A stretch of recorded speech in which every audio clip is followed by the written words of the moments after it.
ჭიათურის 27-ე სპორტულ სკოლასთან არსებულ თენგიზ ჯაოშვილის სახელობის კრივის სკოლა წლებია არსებობს. კრივის სკოლას არაერთი წარმატებული სპორტსმენი ყავს აღზრდილი, მათ მრავალჯერ ასახელეს სკოლა და ქალაქი საქართველოსა და საერთაშორისო ჩემპიონატებზე გამართულ შეჯიბრებებში. ჭიათურელ მოკრივეებს წარმატებული გამოსვლა ჰქონდათ 11 თებერვალს თბილისში გამართულ საქართველოს ჩემპიონატზე. წარმატებით გამოვიდა ჭიათურელი მოკრივეები, სულ 4 მონაწილე იყო, მათ შორის 2 პრიზიორი გახდა. ეს იყო შოთიკო ვაშაძე 52 კილოგრამ წონით კატეგორიაში და აგრეთვე 69 კილო კატეგორიაში ეს იყო გიორგი ჯაფარიძე. ორივე მოკრივე არის აყვანილი საქართველოს ნაკრებში.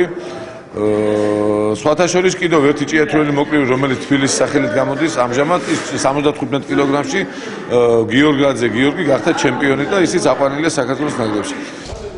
დღეისათვის თენგიზ ჯაოშვილის სახელობის კრივის დარბაზში 100-მდე სხვადასხვა ასაკის მოზარდი ვარჯიშობს, ისინი ცდილობენ წარმატებით იასპარეზონ სხვადასხვა ტურნირებში. 3 წელია რაც ვარჯიშობ, მაქვს ბევრი წარმატებები. ჩემი მწვრთნელი არის ბადრი ქართარაძე და ვფიქრობ, რომ არის ძალიან კარგი მწვრთნელი. დაახლოებით 20 დიპლომი მაქვს პირველი ადგილის, 5 დიპლომი კი მეორეს.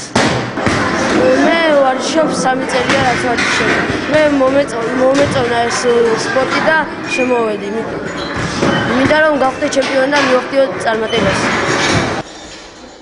ამჟამად თენგიზ ჯაოშვილის სახელობის კრივის სკოლაში მოზარდების ზაფხულში გასამართი თენგიზ ჯაოშვილისა და სპარტაკ ასანიძის ხსოვნის პატივსაცემად ტურნირისათვის ემზადებიან. ჭიათურელის ნაკრების გუნდის წევრები ქალაქ ქუთაისში ტარდება საქართველოს ჩემპიონატი 95-96 წელსში დაბადებულ მოკრივეებს შორის და წარდგენილია 4 მოკრივე. შოთიკო ვაშაძემ ავადმყოფობის გამო რაღაც სიცხეებთან დაკავშირებით ვერ მიიღო მონაწილეობა, რაც ძალიან ცუდი არის ჭიათურის ნაკრებისთვის. სხვა უკეთესობისკენ არის ალბათ რაღაცები და ვეცდებით, რომ ჩვენც დაუდგეთ გვერდში დღევანდელ კრივს და ყველანაირად მთელ ქალაქს. დღეს კი მორიგ ასპარეზობაში მონაწილეობის მისაღებად ქუთაისში გაემგზავრნენ.